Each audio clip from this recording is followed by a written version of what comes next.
is Paul Gilbert's secret scale? Well, it might just be the easiest scale to shred with ever, and it can instantly make your solos sound more musical too. And you can probably learn it in about 2 minutes. I've used this scale as a secret weapon for over 10 years of professional guitar playing, and my students absolutely love it too. By the end of this video, you'll learn exactly what the Paul Gilbert scale is, why it breaks every music theory rule, and a ton of ways to use it to shred and be even more creative with it for your own solos. First, let's hear the scale in context, and then we'll break it down.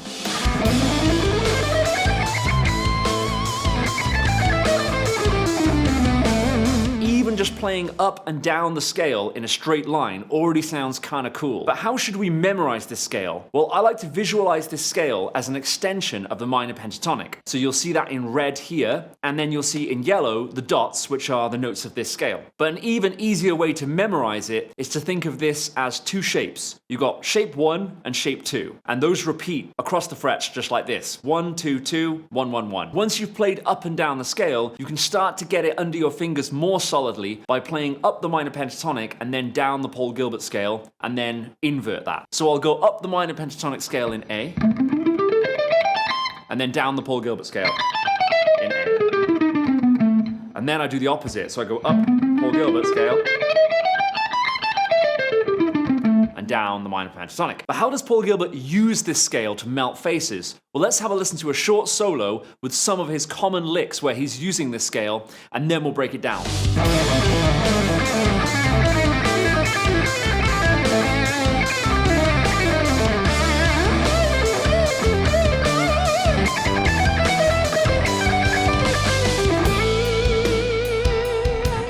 So this is where we start to see the power of the scale. These seem like really well thought out and complex licks with interesting note choices, but they're mostly just simple patterns applied to this scale. The first lick starts on the second string with this pattern, and it helps to visualize this as a 1-3-1 shape within the scale, which I'll show here. Within that shape, we play the highest note on the A string here on fret 7, and do 2 pull-offs. So down, pull off, and then upstroke on the lowest note. So we're just descending 4 notes, basically.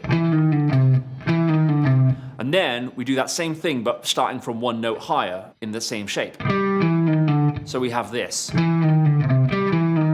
Okay? It's 8 notes. And that's pick, pull off, pick, pick, pick, pull off, pull off. So when you're first learning this, don't forget, spend some time getting comfortable with just these 8 notes.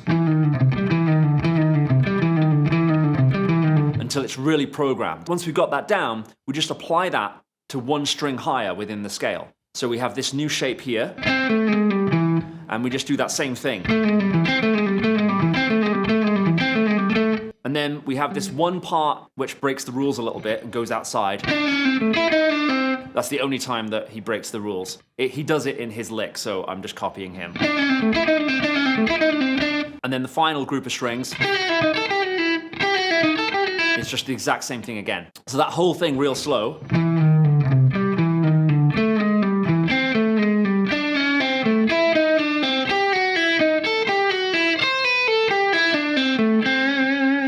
Well, what about the second lick? Well, this double picked pattern here is a total shred cheat code, and you can use it on a single string with 3 notes. So you just pick twice, down, up on the highest note, and then pull off twice. So if you just played that on its own, it would be kind of predictable and could get kind of boring. But because we use a little bit of syncopation and we have this built-in colorful note choice of the Paul Gilbert scale, it sounds like this. So you see, we're just applying that same idea down the strings.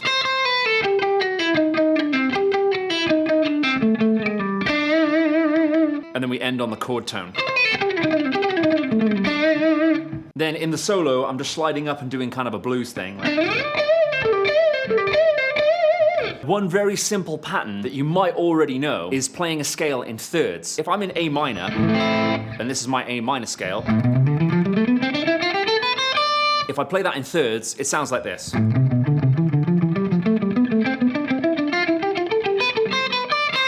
Basically, all that's going on there is I play the first note, and I play a third above before I play the second note, and then I just continue that same idea. First note, third above. Second note, third above. third note, third above, and so on. And you can do it descending as well. But it can sound very predictable and boring, and like an exercise. But here in the solo, I use that exact same idea, but with the Paul Gilbert scale.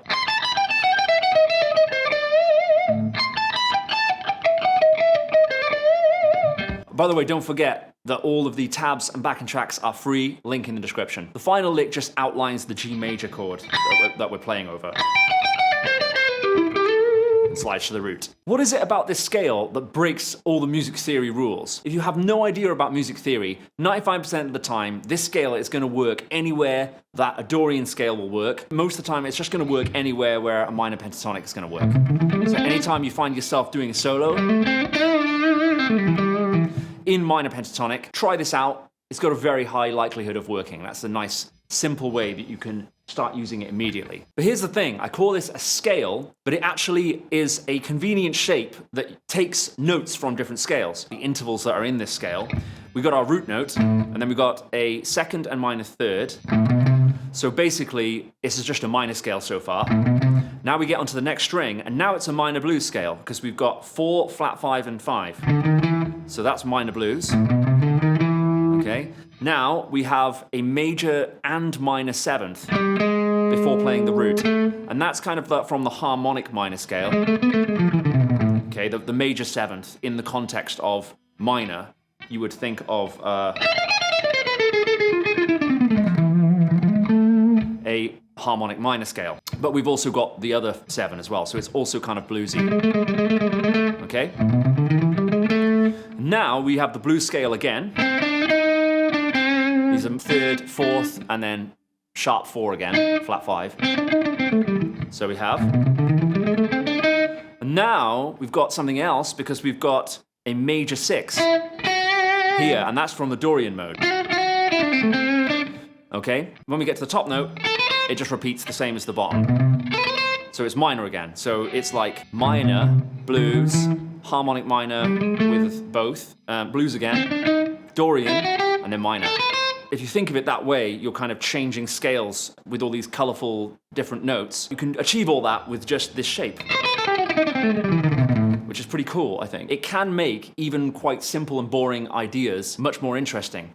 So if I use the Yngwie pattern and just alternate pick through this,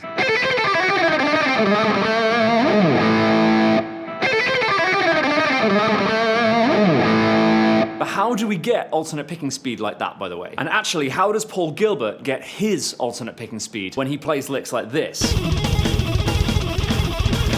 Well, watch this video next to find out.